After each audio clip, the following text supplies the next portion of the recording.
Hello friends, Hodson here, and welcome back to the DualShock Debrief, my weekly PlayStation analysis video where I analyze the general video game news of the week with a focus on Sony's PlayStation. So my friends, it seems that I owe you an explanation on a few important things, so before I sound like a lazy piece of shit, please allow me to make excuses for sounding like a lazy piece of shit. I haven't uploaded a video in well over a month. There's a few reasons for this, but before I explain those reasons, I do want to highlight that it really comes back to laziness. I have had time to make videos. I haven't had a lot of it, but I have had time, and in those times, I chose to do what's comfortable, like play the finals, play Grand Theft Auto 5, Fallout New Vegas, or some other random game that's been piling up in my backlog that I've wanted to dabble in. Or, I've chosen to binge watch all of The Sopranos, which I spent most of my free time in January doing, and I have to say, I do think it's my favorite television drama of all time.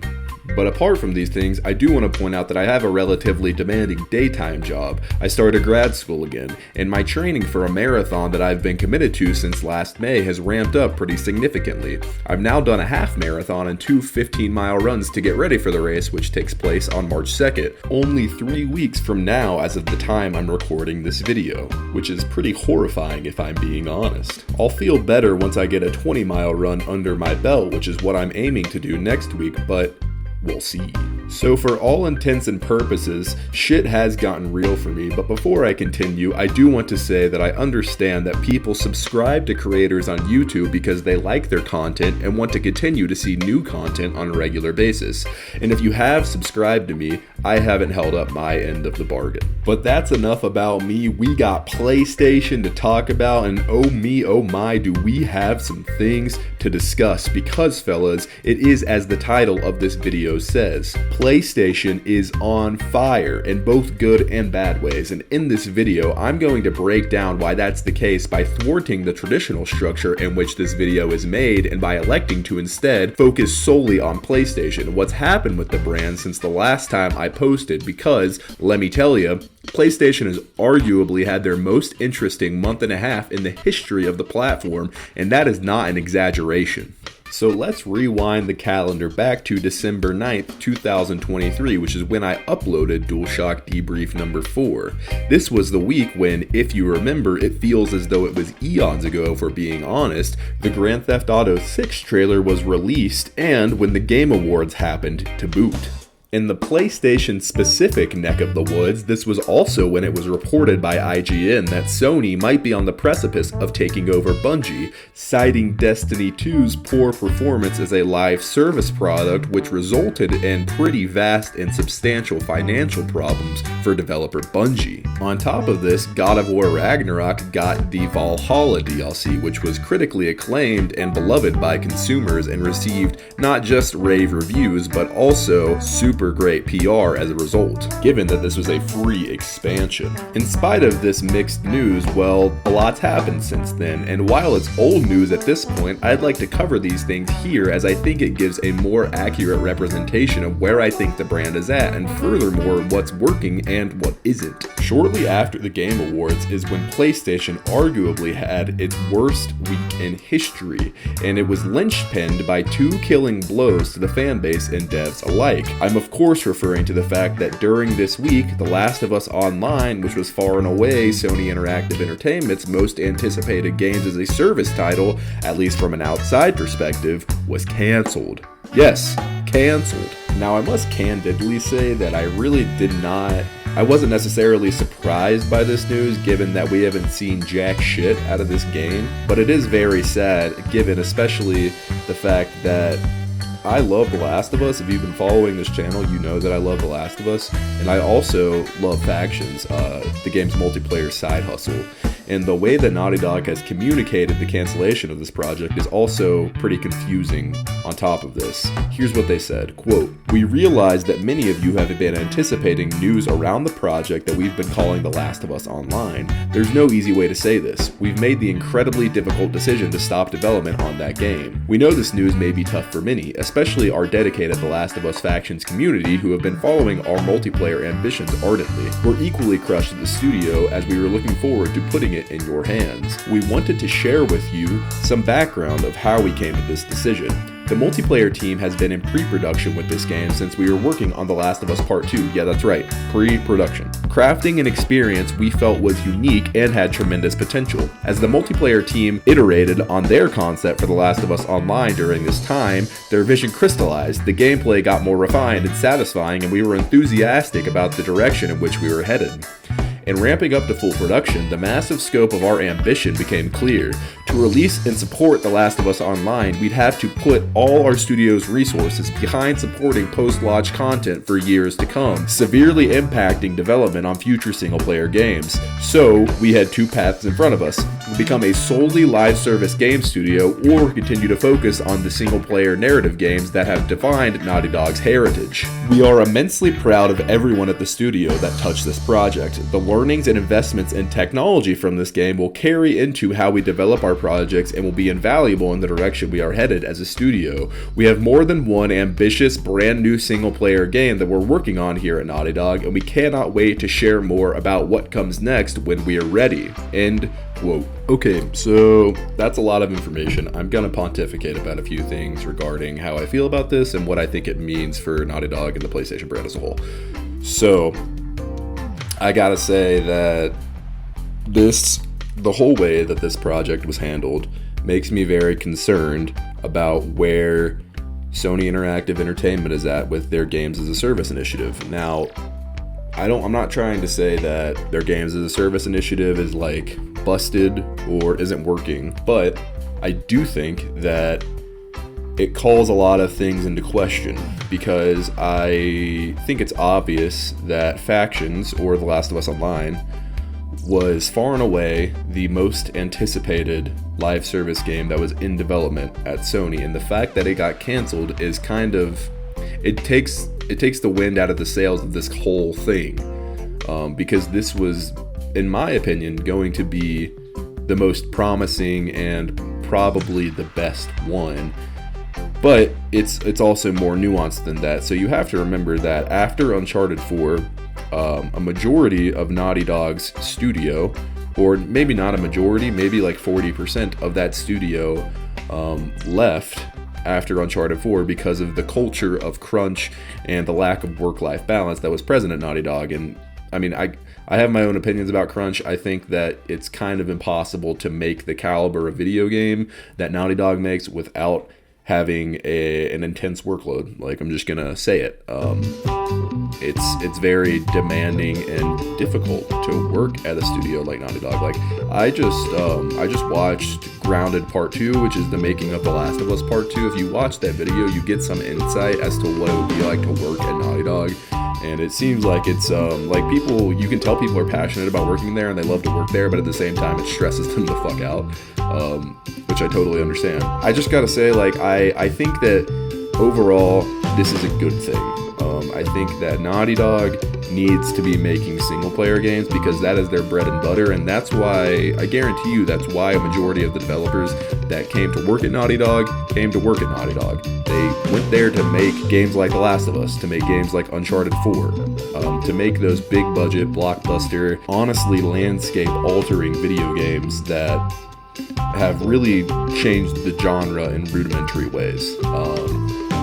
So I do think that this is a good thing. Now, Naughty Dog has since this post in December revealed that they are in fact confirmed to be making another Last of Us game. You got that clip at the end of Grounded 2, which is the documentary I just mentioned, where Neil Druckmann essentially confirms that he has a part 3 of the story that's in the works and they're making the game.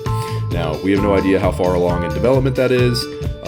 Druckmann very clearly communicated that a lot of 2021, 2022 was devoted to Naughty Dog fixing their workflows in a lot of ways and hopefully leading to more work-life balance within the studio. So I don't really know where they're at with a game development, like from a game developer's perspective, because they just canceled The Last of Us Online and this project was definitely super far into development. Have to mention that The Last of Us Online is no doubt a huge sunk cost for PlayStation, for Sony. You have to imagine that like millions and millions and millions of dollars were dumped into this project, and they have really nothing to show for it. And I don't really know why we can't get some sort of multiplayer game that's just a smaller offering. Maybe they charge like 20, 30 bucks, maybe 40 bucks for it. And you get like this Last of Us multiplayer game that serves as like a successor to Factions from The Last of Us 1. Like, I don't really get why we can't have that and why like they basically shelved this whole project. It doesn't really make sense, but I have to assume that there's more that I'm not aware of in order to arrive at this assessment that I've arrived at. So anyways, I'm sad that Factions is canceled. I do think it's for the best when it comes to Naughty Dog and the kind of games that they make. And the most intriguing part of that documentary, Grounded Part 2, I don't know if you guys have watched it, but they initially say that The Last of Us Part 2 was supposed to be a game like Bloodborne. It was supposed to be a Souls-like that's much more focused on melee combat. And I gotta say, if Naughty Dog, if this other project they're making, like they're making another Last of Us game, but they're making another game besides this, if they are somehow making some sort of Souls-like game, some sort of melee-focused game, I'm gonna shit myself, because that sounds fucking awesome. That sounds amazing. I really want that game, if that's what this other game that they're making is. We don't know. There's been rumors if it's science fiction or if it's fantasy-based. We really have no idea. But nonetheless, I think it'll be really cool if we ever get to see that. And hopefully it sees the light of day. I have to imagine that The Last of Us Part 3, as well as this other unannounced IP, are years away at this point. Like, I don't really expect to hear anything about The Last of Us Part 3 until, like, the end of 2025. It's going to be a long time before we hear anything, before we see anything, but it's cool that we kind of know where they're at as a studio, as they are.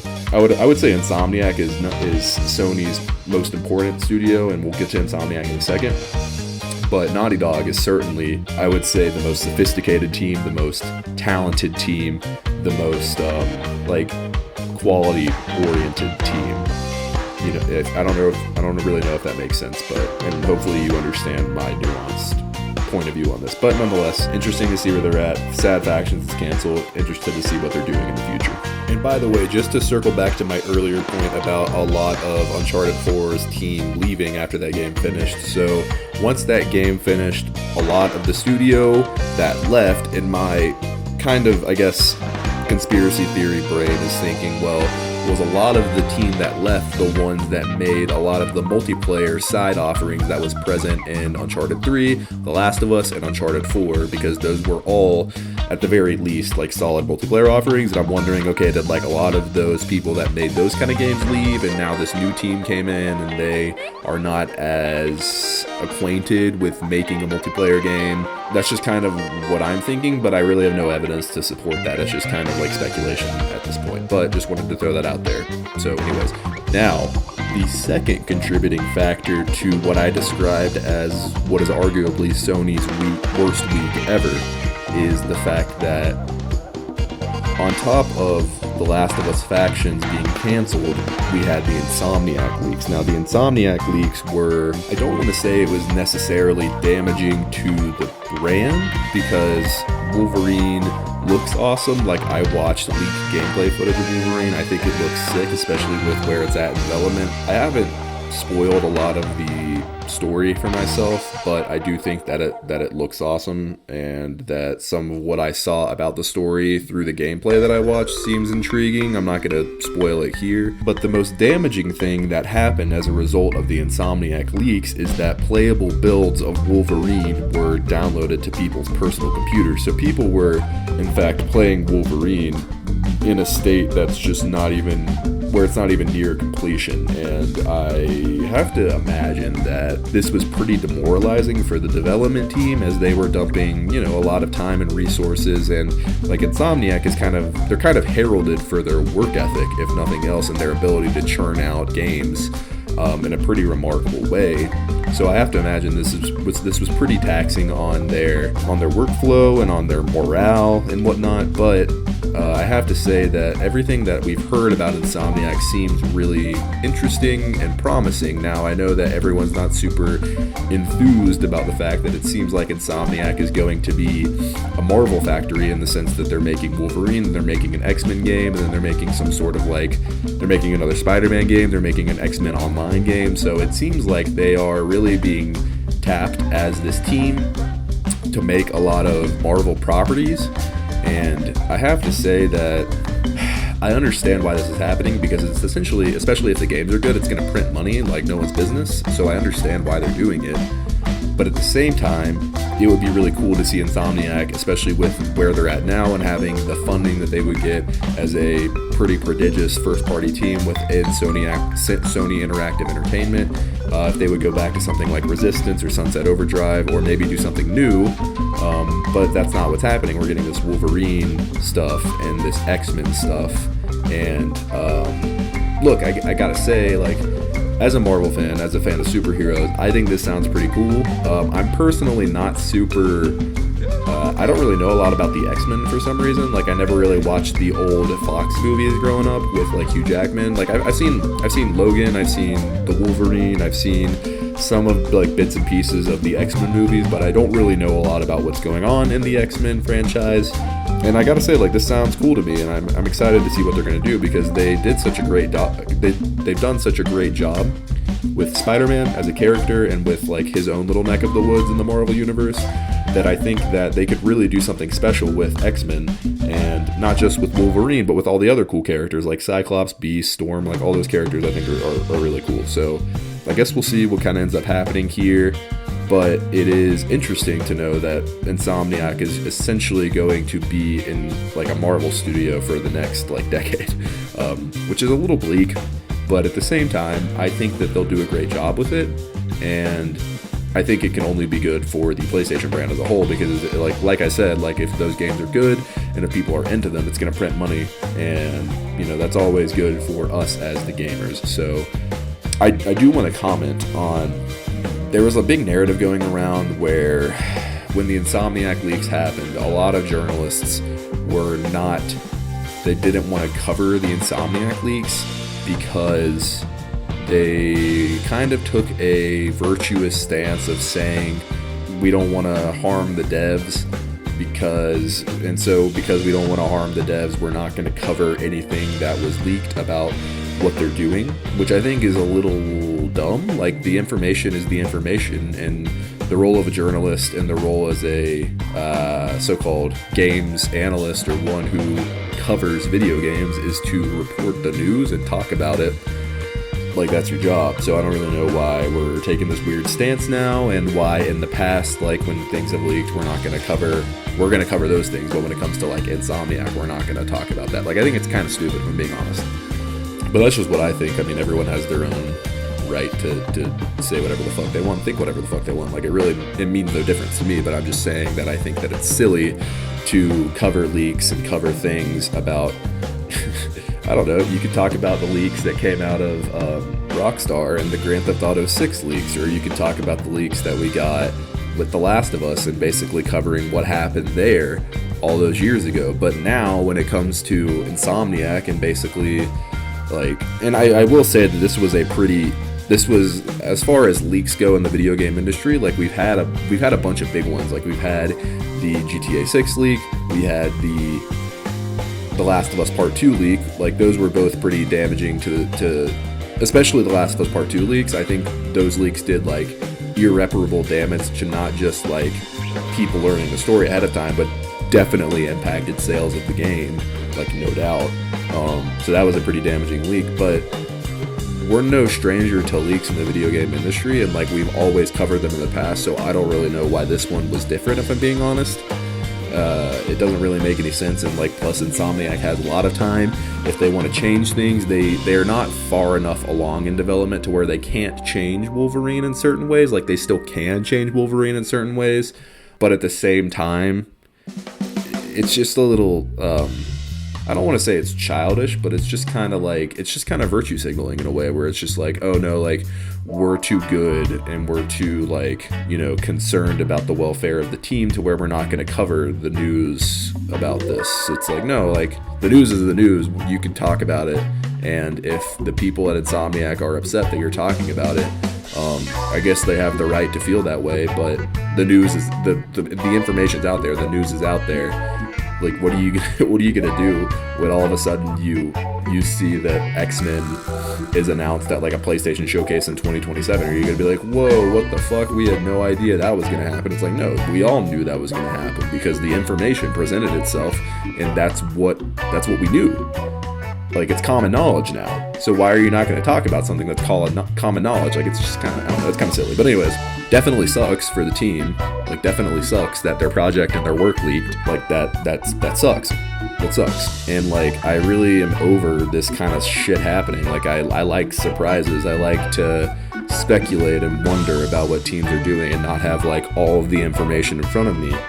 But, I mean, I don't know, man. Like, it calls into question a lot of things. Like, it calls into question, it's like, okay, like, what is how are hackers getting access to this shit all the time with big AAA video games? Like, what are these people's operational security like? Like, are they taking precautions? Like, I know Naughty Dog specifically has their own internal server that they use at Naughty Dog, which makes sense.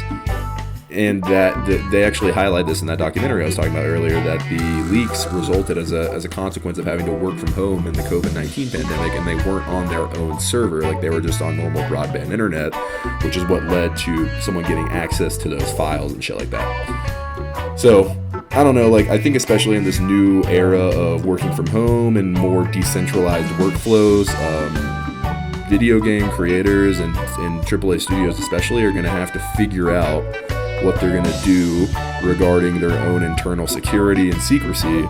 And maybe they'll have to take more of a Bethesda Game Studios like approach, where they kind of say like, hey, here's the general roadmap of what we're going to be doing, so that way there's not all this built up tension and shit. But at the same time, it's like, well, I don't know, man, let them do whatever the fuck they want. They're creatives, like, they're video game makers.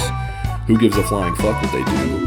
They can do whatever they want, and it's just wrong for people to be invading a company's like own internal workflows to take their work and leak it to people when the people that created the thing in the first place aren't ready to talk about it or ready to show it. So, you know, definitely really complicated situation. It's interesting to know what Naughty Dog and what Insomniac are up to in the light of all of this. And it's especially interesting to know in an era where Sony refuses to say anything and really communicate anything about what's going to be happening in the future of the brand. You know, my thoughts go out to them. I'm sure their morale is at an all-time low. Maybe it's better now since it's been a few months since this leak has happened. But at the same time, like, we have to take this nuanced stance and be like, okay, like, you know, I'm sorry that you didn't get to talk about your project in a way that you wanted to talk about it, but because you were hacked, this is common knowledge now. And so we can't just sit here and pretend like we don't know what's going on and we don't know what time of day it is, like, just to be nice. Like, it's just kind of silly in my opinion, but I don't know, hopefully you understand where I'm coming from. But do want to cap this conversation off by certainly foot-stopping the point that what happened with Insomniac was cybercrime. Like, no ifs, ands, or buts about it. And whoever is responsible for these leaks should be found and should be tried in a court of law and held to account for their actions, because it's fucked up to take a company's time and effort and resources and emotions and all of that shit and just release it whenever, because you fucking feel like it. Like, it's totally ridiculous. Totally fucking ridiculous. And we should hear about that when they're ready to talk about it, because that's just normal human fucking decency.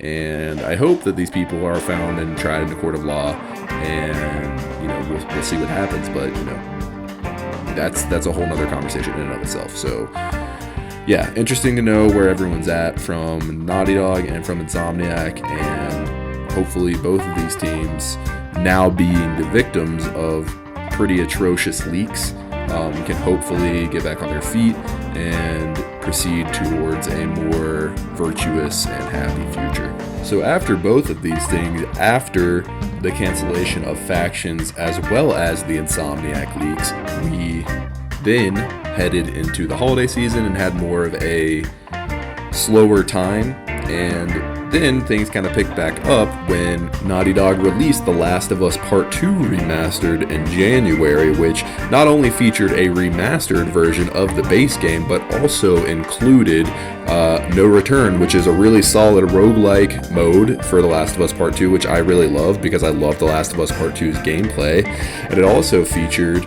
cut content that was restored from the game, as well as developer commentary, which took place over the entirety of the story, which is pretty awesome in my opinion. And all of this was only $10 for those that already own The Last of Us Part 2 on PlayStation 4, which is a really great deal in my opinion. Plus, Ellie got a really cool astronaut skin, which I think is fucking sweet. No Return was met with kind of strange reviews in my opinion. Like, a lot of people were comparing it to God of War's roguelike mode that was released in Valhalla, that free expansion that I talked about earlier, which makes sense given that they're both roguelike modes from a Sony first-party team.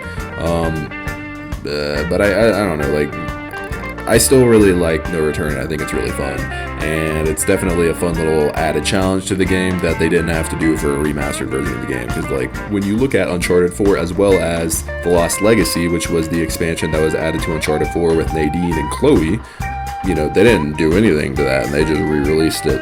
And, you know, it looks a lot better than it did on the PlayStation 4, but, you know, they didn't really do very much to it. So yes, Naughty Dog continues to receive really weird criticism, but nonetheless, it's you know, whatever, par for the course at this point. I'm sure they've gotten used to it. Then the news started to heat back up, ladies and gentlemen, when a State of Play was released. And this was, in my opinion, a very, very solid and comprehensive State of Play that I think generated a lot of excitement that the platform desperately needed, especially after a very sad and bleak ending to 2023. So I am just going to read from the PlayStation blog detailing what was unveiled at this State of Play, and then I'll share my thoughts on it. So we got Dave the Diver DLC that apparently has some sort of Godzilla tie-in, Death Stranding 2 on the beach, which looks awesome and looks fucking absolutely crazy and insane. Dragon's Dogma 2 gameplay, which looks sweet. Foam Stars, Helldivers 2, which is actually out today as of the time I'm recording this video on February 8th, so definitely want to check that out. It's actually been getting some good reception. A Judas trailer, which is fucking awesome. A game called Legendary Tales, which is that VR game. That looks really cool. The Metro Awakening VR game, which also looks cool. Rise of the Ronin, which I'm a little mixed on for some reason. The gameplay that I saw really didn't generate any excitement for me. I wish it was more of a Souls-like, but I guess we'll see. And then the Silent Hill game and Silent Hill 2 and Sonic X Shadow Generations and the Stellar Blade demo, which is a pretty in-depth look at what the game is, and I gotta say, the game looks awesome. Announcement of an Until Dawn remake, which had been forecasted a couple weeks before that. V Rising, which is kind of like a Diablo base building game where you play as like a vampire or something like that. And then Zenless Zone Zero. So that was everything that was covered at the State of Play. Gotta say, definitely a super, super solid State of Play. Definitely, I think, the best one that we've gotten in the history of this delivery mechanism that Sony has kind of opted with the occasional showcase, which is supposed to be a more robust unveiling of what the future of the platform is supposed to be, besides the one that happened last summer, which fucking sucked. So all of this looks super sweet, gotta say. Death Stranding 2 looks not only completely insane, but it also looks really cool. There's that awesome scene where like Troy Baker's character Higgs is fighting like the robot with the guitar. And I gotta say, can't wait. I have to finish Death Stranding 1 before I play this, so yeah, we'll see how that goes. And finally, wanted to cap off all of this with the launch of Helldivers 2 today. As I mentioned earlier, it seems like this game is doing actually very well. Surprisingly well, in fact. So this is from Twitter user Kami, that's Kami, who is basically like a Twitter personality, games analyst. He seems cool, seems like he does give pretty solid coverage on video games and sales and things like that, but this is what he says. Quote, Helldivers 2 reaches 50,000 concurrent players on Steam in 90 minutes. It's already the 4th highest PlayStation launch ever on PC. Number 1 being God of War, number 2 being Spider-Man, number 3 being Horizon Zero Dawn, which is 56,000, he says, and then number 4, Helldivers 2 at 51,000. And then he finishes by saying, I expect it to go even higher with most of the US and NA asleep. and that's a direct quote from him. So very interesting to see how this game is doing, and it's very interesting to see that it seems like people are taking to this game in a way that I didn't really quite expect. Like, I knew Helldivers 1 was a good game, had a solid following, but I didn't necessarily expect people to be this into Helldivers 2, so it's cool to see. And with that, ladies and gentlemen, we are all caught up on the big ticket PlayStation items. I've kind of omitted a few important things that I'm going to touch on here in a second, but we're all caught up since the last time I made the DualShock debrief. Now, the obvious next, I guess, step in the history of the news cycle for PlayStation is what's currently going on with Xbox and rumors of them taking their first-party experiences and selling them on PlayStation and on Nintendo Switch. Now, this paints a pretty complicated picture as to what the future of Xbox is going to look like, and also what the future of PlayStation is going to look like. Is PlayStation now going to begin selling their games on Xbox? I don't think so, but it paints a pretty complicated picture, and it calls into question a lot of things. It really indicates that Sony and PlayStation and Sony Interactive Entertainment is doing something different than what Microsoft is trying to do with the Xbox brand. And what I really think, I think people are kind of blowing out of proportion what's going on with Xbox. People are saying that, like, maybe this is the end of the Xbox as we know it. Like, there's not going to be another console. I don't personally see that. I think that as long as Game Pass exists and as long as these first-party teams continue to exist, we're going to continue to see an Xbox. They just own way too many IP and have purchased way too many teams at this point to not really continue making some sort of, console where you can have your host native ecosystem. Now, I think this is getting really blown out of proportion, and Microsoft has historically been bad at communication with the Xbox brand in particular, so it's going to be interesting to see how this pans out. But I really just think that this is them doubling down on Game Pass. I tweeted about this the other night, but I think this is ultimately Xbox doubling down on their belief in Game Pass to where you can sell a game like Starfield on PlayStation. You can sell a game like Indiana Jones The Great Circle on PlayStation or Nintendo Switch. I don't know how it's going to run on Nintendo Switch, but whatever. You can sell that game there, and somewhere in the marketing, somewhere maybe in the home screen of the game, you can have it say like, hey, you can buy this game for $70 and, we're never going to put it on sale. Or you can just come to our ecosystem. You can get your hands on, an Xbox Series S or whatever the successor to it, the Xbox Series S, which is definitely going to be a thing in the future, a discless console that is basically just like a little box, like a little Game Pass machine. You can go, play this on PlayStation, or you can buy a really cheap console that gets the job done, that can, give you access to Game Pass and allow you to play those games at a really affordable price. And when you look at it that way, and this also calls into question how they're going to leverage the Call of Duty IP and a lot of the Blizzard franchises that they now own in response to all these things. So I think if I'm being totally honest here, like I think this is the next natural step in the evolution of a company like Microsoft, where they have, a brand like Xbox, I should say, where they have all these IP, they have all these games, they have this legacy of like, not just like Halo, Gears, and Forza, which is really what Xbox is most known for, but they also have all this other shit now. Like they have Call of Duty, they have Diablo, they have World of Warcraft, they have Overwatch, they have fucking Fallout, Elder Scrolls, Doom, like all these games, all these franchises. And I think locking those franchises to the Xbox is ultimately a strategic misstep, and that's really what they're doing here. But to circle back to analyzing PlayStation, which is what the purpose of this show is, I really think that this has significant ramifications for PlayStation.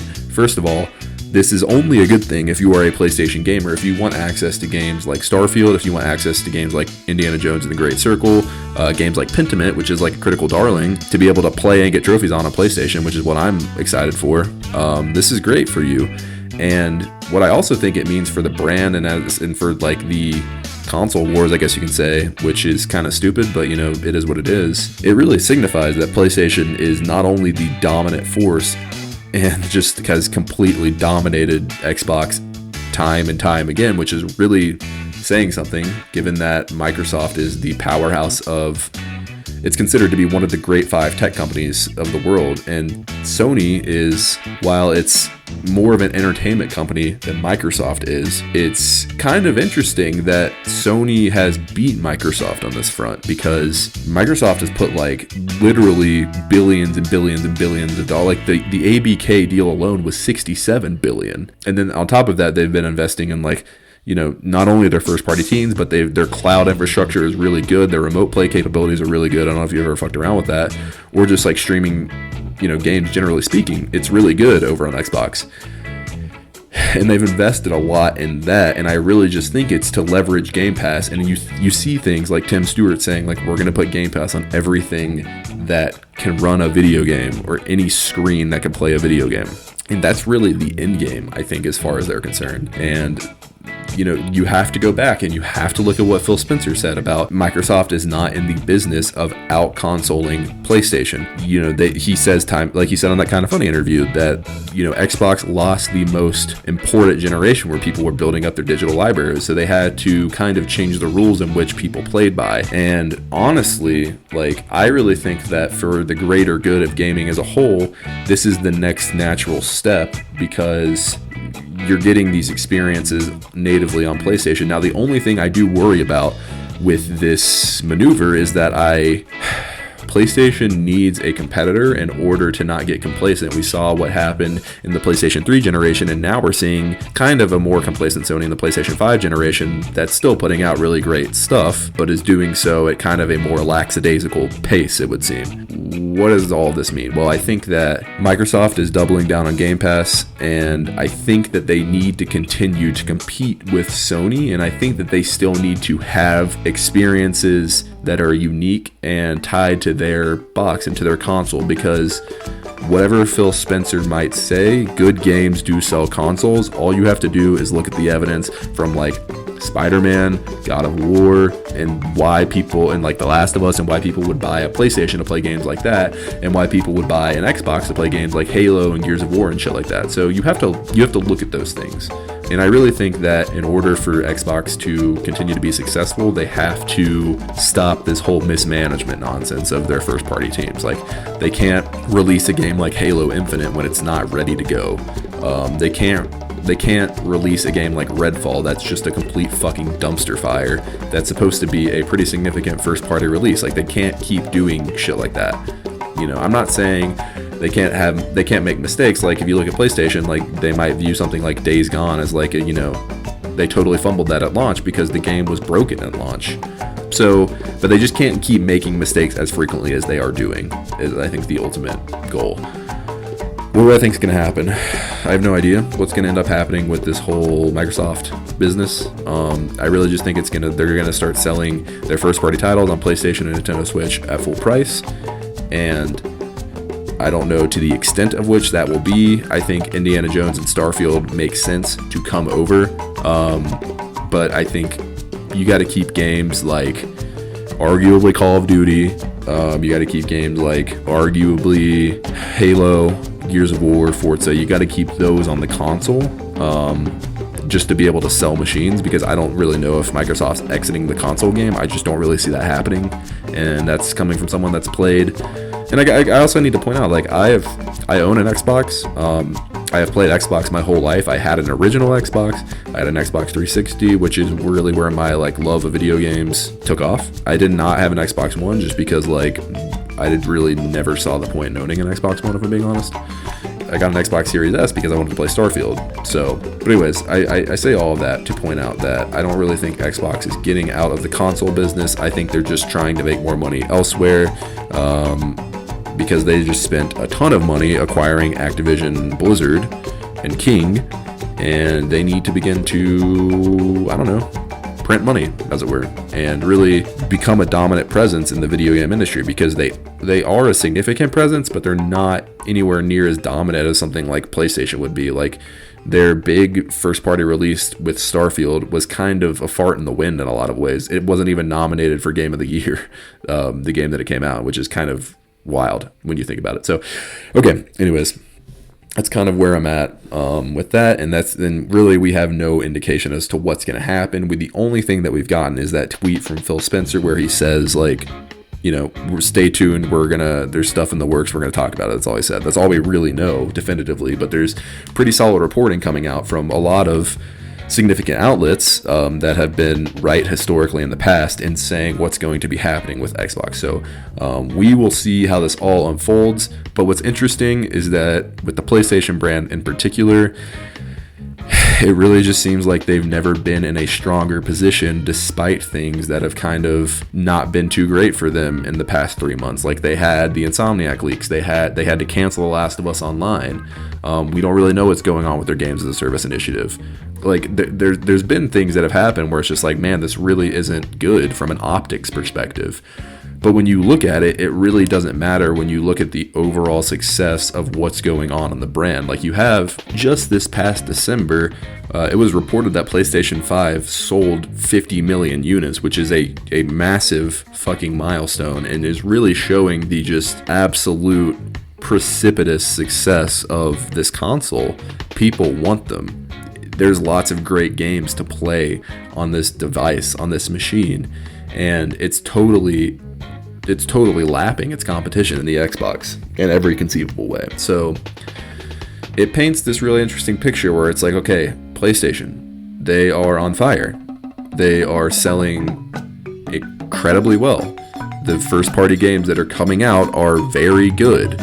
PlayStation Plus as a subscription service offering, especially in the essential and premium tiers, or I don't remember what the middle one is. Basically the lower end one and the middle one are both doing very well. The high end tier is not doing very well because they can't figure out how to get PS3 shit working, but that's, a whole nother conversation. They're doing very, very well.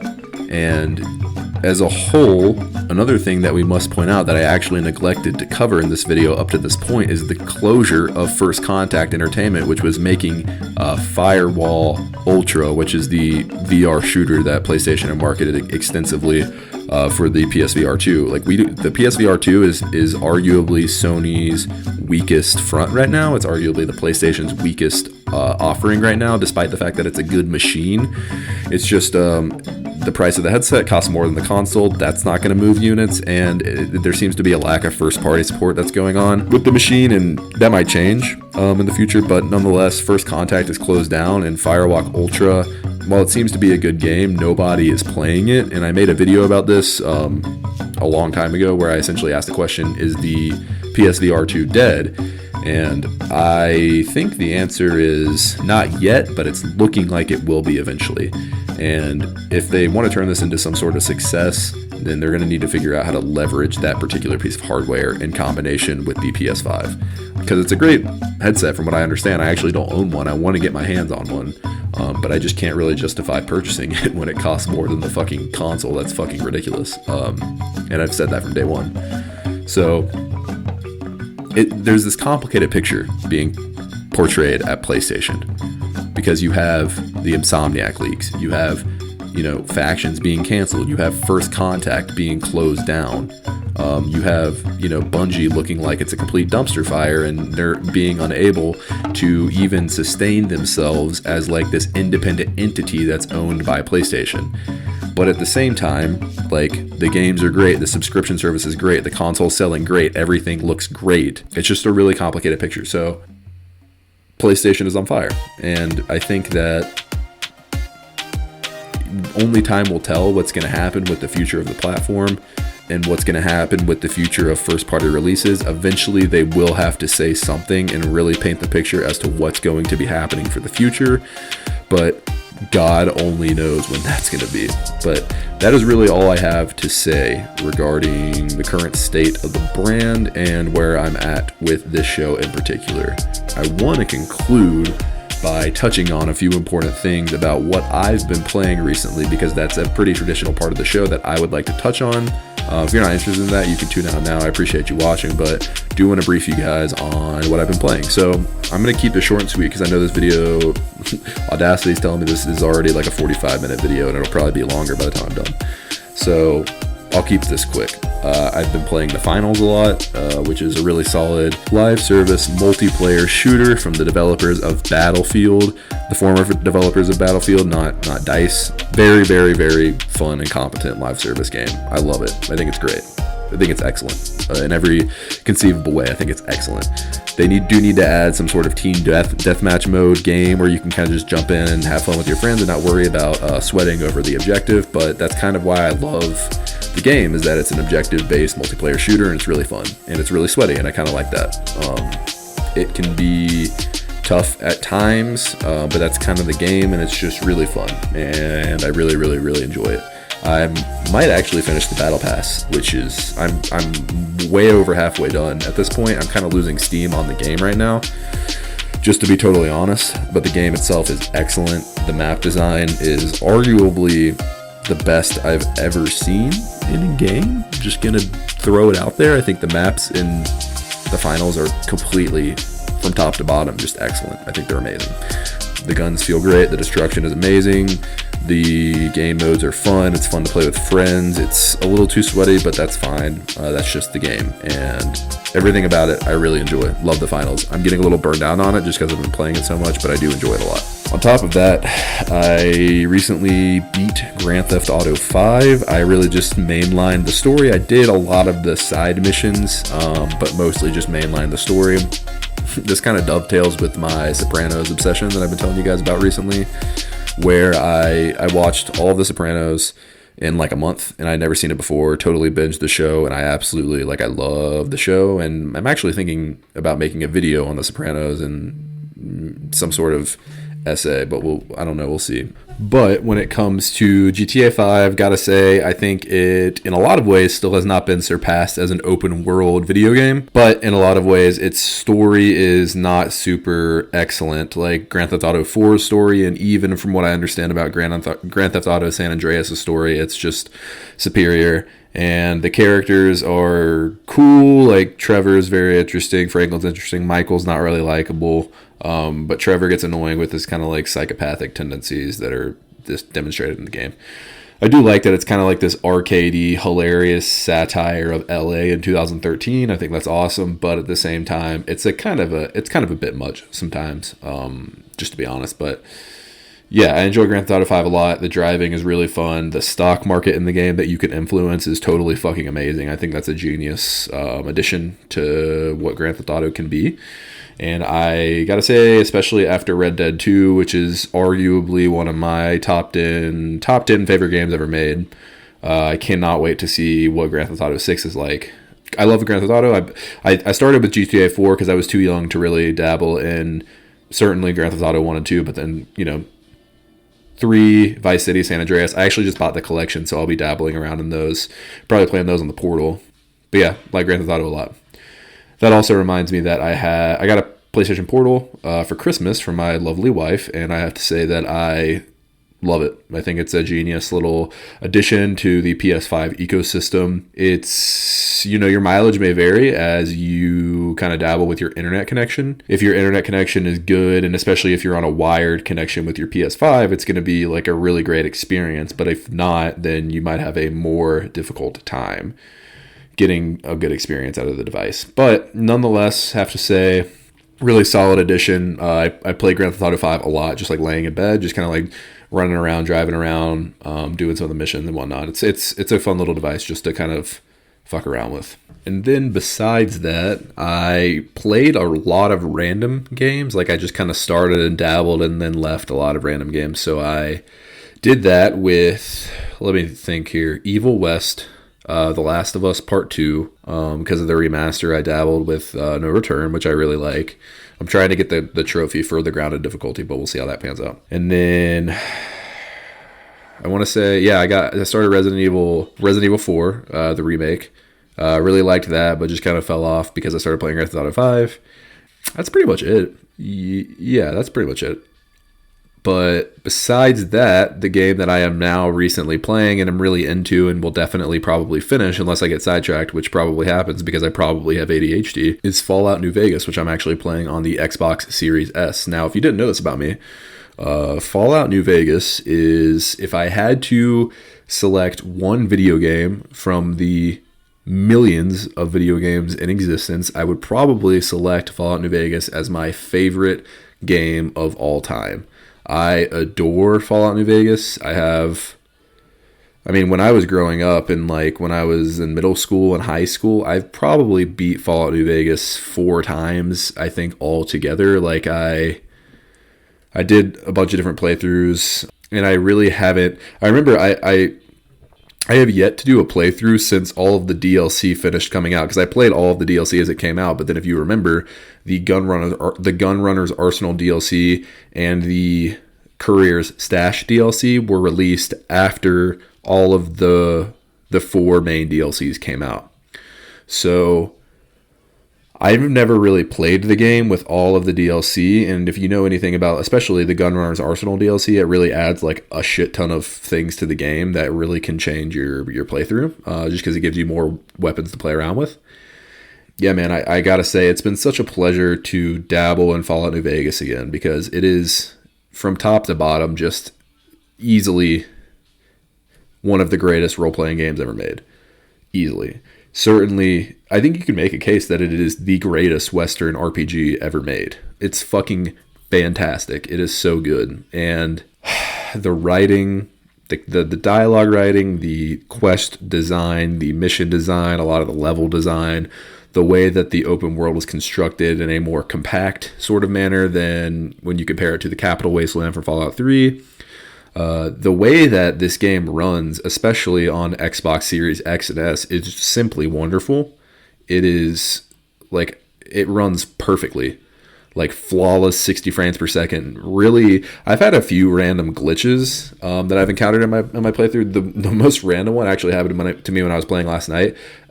Every NPC in the game started treating me as though I was hostile, but nobody was shooting me. Like, they were all... None of the NPCs were like trying to kill me or shooting me or like anything like that, but they kept like running up to me with their guns pointed at me and saying like their little combat lines that they say when they're in combat, which I thought was really weird. But nonetheless, gotta say, man, like I adore Fallout New Vegas. I'm currently like level 30 something, maybe like 29, 30. I haven't even made it onto the strip yet. I just got to the point. I got to the point where you basically enter the strip for the first time, and I stopped the main quest there, and I've just been doing side stuff. And I did the Honest Hearts DLC, where you go to Zion and you meet Joshua Graham, who is probably one of my favorite characters in any video game. I think he's so cool. But yeah, like, I don't know, like Fallout New Vegas is wonderful. I love Fallout, and this I don't know how this conversation really hasn't happened yet, but I feel like Obsidian, or really just Josh Sawyer, needs to direct another Fallout game. Like, that needs to happen before things change within the Xbox first-party lineup. Like, you have everyone that's really important that's ever touched a Fallout game that's still alive, which is really saying something for an IP that's well over 20 years old. Everyone's still alive. They're all under the same umbrella, and they're really doing absolutely fucking nothing with the Fallout IP besides Fallout 76 and this new Fallout television series. Like, they need to collaborate on a game and make a game and get it out there. Because it's just Fallout is too important of an IP when it comes to video games for this to kind of go to the wayside. And Fallout New Vegas is really evidence of what can happen if you give Fallout back to the people that really cultivated it and created it. Because a lot of the people that worked on the original Fallout games, I know like Chris Avallone and Josh Sawyer, just as an example, both of those guys initially worked on the Fallout games, like Fallout 2, I think, and they both collaborated pretty heavily on Fallout New Vegas. Like, I know Chris Avallone in particular did a lot of the writing and companion design for Fallout New Vegas, and I just gotta say, it's an excellent video game. I adore Fallout New Vegas. I think it's wonderful. If I had to pick one game to play for the rest of my life, it would probably be Fallout New Vegas. I think it's amazing. So that is where I'm at with that. We'll see how that keeps going. But yeah, that is what I've been playing as of recently. But anyways, fellas, I am going to cut it here. Audacity is telling me this is like a 54-minute video, so I really should go before this gets way out of hand and it's too much for me to edit. It probably already is, but wanted to do a very thorough and long-form piece of content, especially in light of the fact that I haven't uploaded in a long time. So hope you all enjoy. Please give me your feedback. Would love to hear it. That's all I got, fellas. This is Hansen with Ant Media.